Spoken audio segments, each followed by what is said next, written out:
Well, here it is, part 2, 2011 Juke motor swap. Got everything put back together on it. Ended up having to drill out, or not drill out, but just chase these threads. These were super chewed up, if it'll focus in, and I've kind of got some decent threads now. This one might still cause me issues though. That one I chased it, but it cleaned up really nice. See, that's about how they're supposed to look, and you can tell this one is just chewed up. But anyways, got the exhaust put on here. Get this camera to focus. Exhaust all the way down. You have a mounting bolt here, and then you have another one over here. And then this bracket, don't tighten this bracket up when you're putting it back on until you have it lined up and you have this downpipe from the turbo actually bolted on. And as soon as that's bolted on, then you can line these up and tighten them down, and that allows you to make sure that everything is lined up where it needs to be, so you don't have any leaks, and then it's held firmly into place where it should be. Got the heat shield back on and the mount, which the mount and the heat shield need to go on. Well, the heat shield comes off first, then the exhaust pipe, and then your bracket for the transfer case, and then your transfer case can come out. And we are getting ready to go up inside. If you have one of these, this just makes the job real easy. This is a scissor table lift. It's got hydraulics, it's got a little pump there. You can pump it up, send it up in.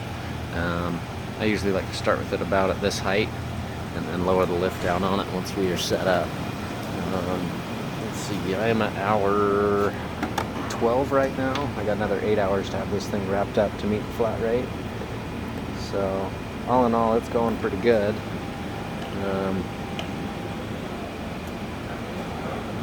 I just couldn't imagine doing this without a 4-point hoist. I mean, I'm sure it's doable, but if any of you guys ever figure out how to do it without a 4-point hoist, let me know. We're gonna go ahead and get this thing started. Start lowering this lift. This first part you can go a little bit quick, just kind of getting everything into place where it needs to be. And slow down. And then once you get it to where you're about lined up, and you can start checking, make sure you got all of your clearances everywhere you need it. So right now, looks like I can still come down a ways. Looks like I am way too far back though. I got a lot of room up front, so I'm gonna go ahead and readjust this. Move this up. The only reason I don't like this particular table is because only the rear wheels pivot, which makes it a little bit difficult trying to get it to line up exactly where you want it without going in and out, in and out, and in and out, trying to figure out where you need to be. I think that should do us right about there.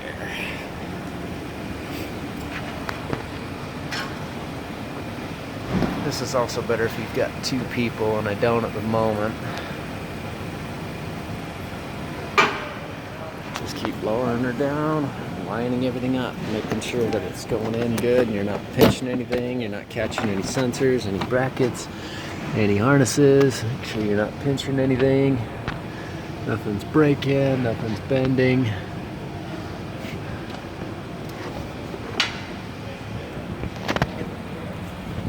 So far, it looks like we're all going in pretty good though. We'll go ahead and lower it down about another 6 to 8 inches. Check again.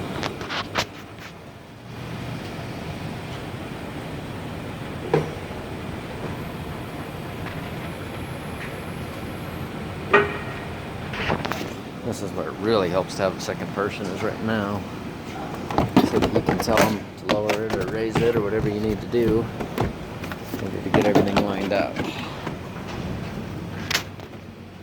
So far, seems to be going in pretty good though. Might be a little bit close on this driver's side.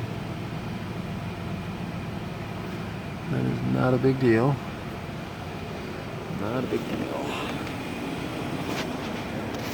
As you can see, it's also good to check it from the top. Just to make sure that everything is lining up the way it needs to.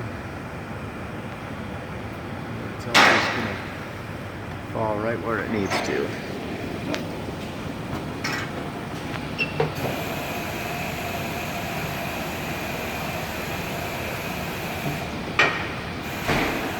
Something's bumping.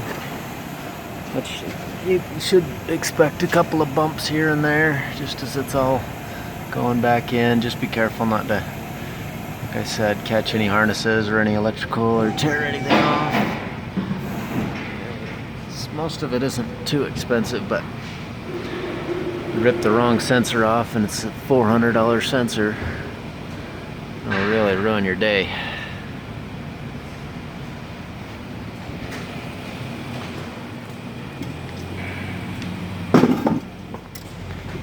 Let's see from the top. So, yep, looks like we're hitting that rear heat shield. I don't think we're hitting it too bad. I got a little bit of pressure on it. Not bad though.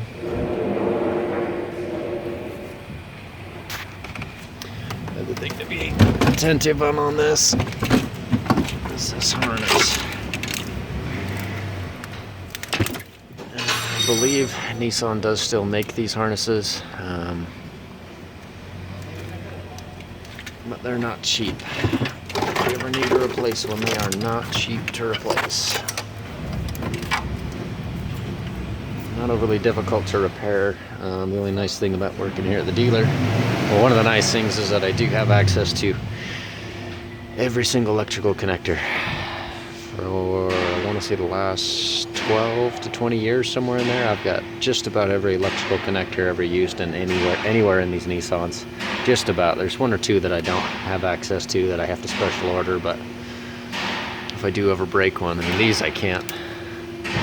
I don't have access to those. I'd have to special order one of these connectors, but anything else, like for the purge valve, that one's cheap. I think it's like $2-3 as well, which really isn't bad. I mean, all these little connectors, they're fairly inexpensive. That's not the point, though. You really don't want to have to break down and drive all the way to the dealership in the middle of an install, because you broke one stinking sensor.